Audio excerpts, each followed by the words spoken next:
Hello दोस्तों, मैं आपकी दोस्त अंजलि। आप सभी को मेरी तरफ से प्यार भरा नमस्ते। मैंने पिछला जो वीडियो था उसमें अभिवृद्धि और विकास के बारे में आपसे बताया था।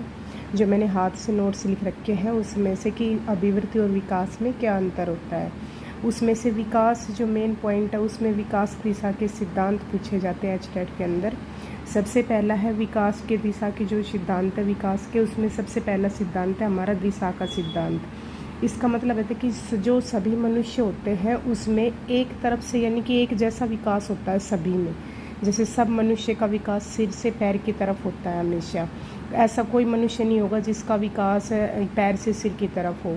इस सब का विकास क्या होता है, हमारा सिर से पैर की तरफ होता है। और इसे हम क्या कहते हैं, मस्कादोमुखी कहते हैं, या सेफली मॉडल इंग्लिश में हम इसको बोल देते हैं। दूसरा है मनुष्य का विकास हमेशा मध्य से शुरू होकर बाहर की ओर होता है, और इसे हम दूराभिमुखी या प्रोक्सीडोमल्स इंग्लिश में बोल देते हैं।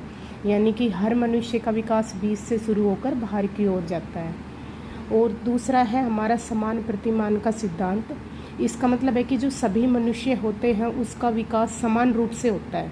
जैसे मानव का बच्चा हमेशा मानव ही होगा, एक हाथी का ही बच्चा पैदा होगा, ये नहीं कि एक इंसान को हाथी का बच्चा पैदा हो जाता है। इसको हम समान प्रतिमान बोलते हैं कि सभी मनुष्यों का जो विकास होता है वो समान रूप से होता है। यानी कि मानव का बच्चा मानव होगा और एक हाथी का बच्चा हाथी ही होगा।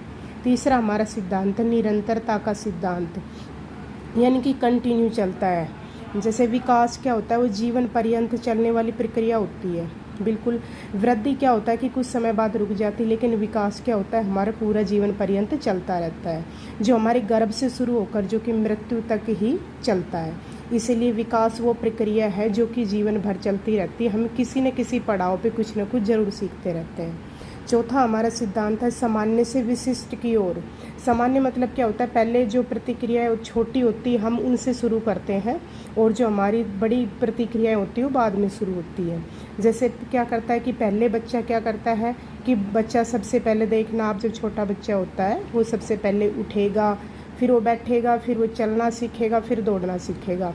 तो ये प्रोसेस ऐसे ही चलती जो सामान्य से विशिष्ट की ओर चलती है।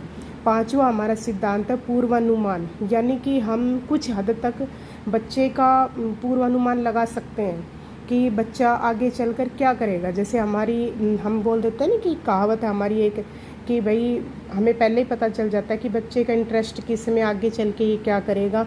तो वही पूर्वानुमान है कि हम पूर्वानुमान लगा सकते हैं कि बच्चा आगे चलकर किस क्षेत्र में काम करेगा वो। छठा हमारा सिद्धांत है एकीकरण का सिद्धांत।